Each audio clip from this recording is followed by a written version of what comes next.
এক শাশুড়ি সংসার ভাঙার জন্য বিভিন্ন জাদুটোনা করে, আর সেটা তার ছেলে জানার পরও মায়ের পক্ষ নিয়ে থাকে, মায়ের দোষ ঢাকার চেষ্টা করে, সেক্ষেত্রে ঘরের বউয়ের কি করা উচিত?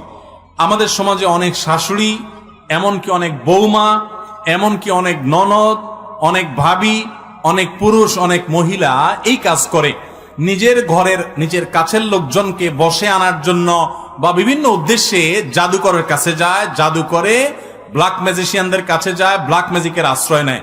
পরিষ্কারভাবে শুনে রাখেন, কোন কবিরাজের কাছে যদি কোনো জাদু টোনার জন্য যান, সাথে সাথে আপনার আমল নামায় সবচেয়ে ভয়াবহ বড় কবিরা গুনাহের ভিতরে একটি লেখা হবে।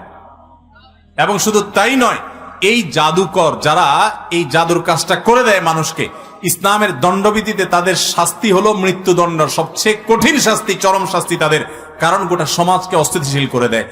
ভাইরা আমার, অনেকে আছেন আপোষের জন্য তাবিজ আনতে চান।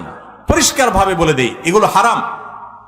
নিজের বৌমাকে আপোষ করবেন, ছেলেকে আপোষ করবেন, জামাইকে আপোষ করবেন, শাশুড়িকে আপোষ করবেন, ভাইকে আপোষ করবেন, অথবা যাতে করে বউ এর কথা স্বামী না শুনে, স্বামীর কথা বউয়ে না শুনে, শাশুড়ি যেন ছেলের কথা না শুনে, অথবা ছেলে যেন তার মায়ের কথা না শুনে, এরকম নানান উদ্দেশ্যে আমাদের ঘরে ঘরে আজকাল এই আপনার কবিরাজদের কাছে গিয়ে তাবিজ আনা, তারপরে এই জাদুকরদের আশ্রয় নেওয়ার প্রবণতা দেখা যায়। পরিষ্কার হারাম, মনে রাখবেন। বহু মানুষ ভালো করতে যায়, হয় খারাপ, এমনকি ভালো করতে যায় যদি ভালো হয়। আপনি জানেন এই জাদু থেকে হয়, কিভাবে হয়? জাদুকররা জাদু করে শয়তানের আশ্রয় নিয়ে, সাথে সাথে বেঈমান হওয়ার মতো একটা বিষয়। আমাদের অনেক মা বোনরা আছে, অনেক মানুষ আছে, আমরা জানিও না, টেরও পাই না। ইমানদার তার সাহায্য চাওয়ার একমাত্র পথ হলো ইয়াকা না'বুদু ওয়া ইয়াকা, আল্লাহ তোমারই ইবাদত করি আর সাহায্য তোমার কাছেই। নাকি মাজারে যায় সাহায্য চাই, কবরে যায় সাহায্য চাইবো? আরে কবরওয়ালার কোনো পাওয়ার আছে? সে কবরওয়ালার নিজেও সাহায্য চান কার কাছে? আর আল্লাহ বলেছেন উদউনি আস্তাজিব লাকুম, তোমরা আমার কাছে দোয়া করো, আমি তোমাদের দোয়া কবুল। ভাইরা আমার, ব্ল্যাক ম্যাজিশিয়ানদের কাছে যে যান, এই যে আপোষের তাবিজ যাতে ছুটে থাকে, স্বামী স্ত্রীর মধ্যে যাতে ভেজাল লেগে থাকে, নানান, অনেক সময় মানুষকে মারার জন্য জাদু করা হয়, নানা রকমের জাদু করে। অনেক মানুষ নামাজ কালাম পড়ে আবার এই সমস্ত করে। আপনি জানেন যে এই জাদু করার মধ্য দিয়ে আপনি আল্লাহর প্রতি কুফরি করে শয়তানের সাথে হাতে হাত মিলিয়েছেন, আপনি বেঈমান হওয়ার পথ বেছে নিয়েছেন। আল্লাহ তাআলা আমাদের সবাইকে হেদায়েত দান করুন।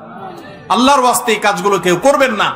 আপনার শাশুড়ি কথা শুনে না, আপনার ছেলেটা শুধু বইয়ের কথা উল্টাপাল্টাও কাজ করে, কোনো বাছবিচার করে না। আপনার ইমানদার হিসাবে সবচেয়ে বড় করণীয় এবং মূল করণীয় হলো সিজদায় পড়ে যান, 2 রাকাত নামাজ পড়েন, কিছু দান সাদাকা করেন, ভোর রাতে উঠে যান, চোখের পানি ফেলে আল্লাহর কাছে দোয়া করেন, আল্লাহ আমার ছেলেটাকে আপনি হেদায়েত দান করেন, আল্লাহ আমার মেয়েটাকে আপনি হেদায়েত দান করেন, আল্লাহ আমার শাশুড়িকে আপনি হেদায়েত দান করেন, আমার মাকে আপনি হেদায়েত দান করেন। এটা হলো ইমানদারের মূল সাহায্য চাওয়ার জায়গা। প্রত্যেক সূরা ফাতিহায় প্রত্যেক রাকাতে বলতেছেন ইয়্যাকা না'বুদু ওয়া ইয়্যাকা নাস্তাঈন, আল্লাহ আপনারই ইবাদত করি আর সাহায্য আপনার কাছেই। অথচ চলে যাচ্ছেন জাদুকরের কাছে, চলে যাচ্ছেন ওই সেই কবিরাজের কাছে, আর মুখে বলতেছেন আপনার কাছে সাহায্য হলো না। তো আপনি আল্লাহর কাছে সাহায্য চাইবেন, আল্লাহ আপনার সাহায্য করবেন, সমাধান করবেন, এবং হয়তো সময় লাগবে কিন্তু সমাধান হবে। আল্লাহ আমাদের সবাইকে এই গুনাহ থেকে বেঁচে থাকার তৌফিক দান করুন। কোন স্বামী যদি তার মা, কোন ছেলে যদি তার মার জাদু করার খবর জেনেও সেটাকে ধামাচাপা দেয়, সেও গুনাহগার, সেও গুনাহগার। সে মাকে এই সমস্ত অন্যায় থেকে বিরত রাখার উদ্যোগ নিতে হবে। কালো জাদু আক্রান্ত হয়ে তা থেকে বাঁচার জন্য হুজুরের কাছে গেলে হুজুর যদি কিছু দোয়া লিখে তা তাবিজে লাগিয়ে করতে বলে, সেক্ষেত্রে সেই তাবিজ কি পড়া যাবে কিনা? আমি প্রায় সময় বলি, আমাদের প্রিয় নবী সাল্লাল্লাহু আলাইহি সাল্লাম তিনি কখনো তাবিজ ব্যবহার করেন নাই এবং কাউকে তাবিজ দেন নাই, দিতে বলেন নাই, কোনোভাবেই না। এটা সুন্নাহ না অন্তত। এমনকি কোরআনে কারীমের আয়াতও যদি লেখে আপনি তাবিজ লাগান, ঝুলান, আর কিছু না হোক বলতে হবে এটা নবী সাল্লাল্লাহু আলাইহি সাল্লামের সুন্নাহ না। তাহলে নবী সাল্লাল্লাহু আলাইহি সাল্লামের সুন্নাহ কি? নবী সাল্লাল্লাহু আলাইহি সাল্লামের সুন্নাহ হলো কোরআনে কারীমের আয়াত পড়ে ফু দেওয়া, পাঠ করা, দোয়া করা, এগুলো হলো নবী সাল্লাল্লাহু আলাইহি সাল্লামের সুন্নাহ।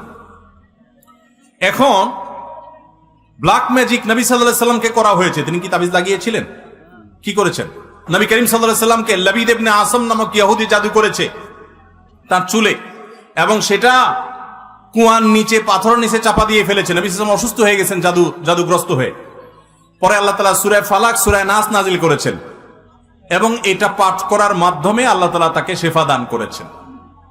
এবং এই সূরা ফালাক সূরা নাস পড়ে যদি জাদুগ্রস্ত ব্যক্তির ফু দেওয়া হয়, তার শরীরে নিজে ফু দেয়, অন্যরা ফু দেয়, এইভাবে আমল করতে থাকে, আল্লাহ তাআলা তাকে মুক্ত করবেন। এমনকি স্বপ্নের মধ্যে আল্লাহ তাআলা দেখায় দেন। নবী সাল্লাল্লাহু আলাইহি ওয়াসাল্লামের ক্ষেত্রেও তাই হয়েছে, যে কোথায় জাদু হয়েছে, কিসে হয়েছে উনি দেখছেন। আজকালও অনেকের, আমার কাছে বহু লোক বলেছে যে স্বপ্নে দেখেছি এরকম। আপনি আমল করেন, ইয়াকিন রেখে আমল শুরু করেন, ইনশাআল্লাহ সমাধান সেই পথে থাকবে। কোন শাশুড়ি যদি তার ছেলের বউকে তার ছেলে থেকে আলাদা করার জন্য কালো জাদু করে, এমনকি কালো জাদুর মাধ্যমে মেরে ফেলার পর্যায়ে চলে যায়, তাহলে কি করা উচিত? এই শাশুড়ি, ইসলামী বিচার ব্যবস্থা থাকলে তার জঘন্য এবং করুণ দণ্ডের ব্যবস্থা হবে যদি এটা প্রমাণিত হয়। শাশুড়ি হোক আর বৌমা হোক, ছেলে হোক আর মা হোক, যেই হোক, কাউকে যদি জাদু করা হয় কবিরাজের কাছে গিয়ে, অনেক মানুষ আছে এই জাদু করার কারণে মানুষ অসুস্থ হয়ে যাচ্ছে, কোনো ভালো হয় না, রোগ বালাই কোনো ট্রিটমেন্টে কাজে হয় না, এবং একের পর এক আস্তে আস্তে মৃত্যুর দিকে চলে যায়।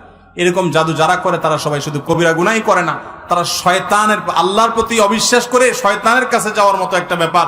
জাদু করা মানে শয়তানের আশ্রয় নেওয়া, বিধায় কবিরা গুনাহ। আল্লাহ তাআলা এই সমস্ত গুনাহ থেকে আমাদের বেঁচে থাকার তৌফিক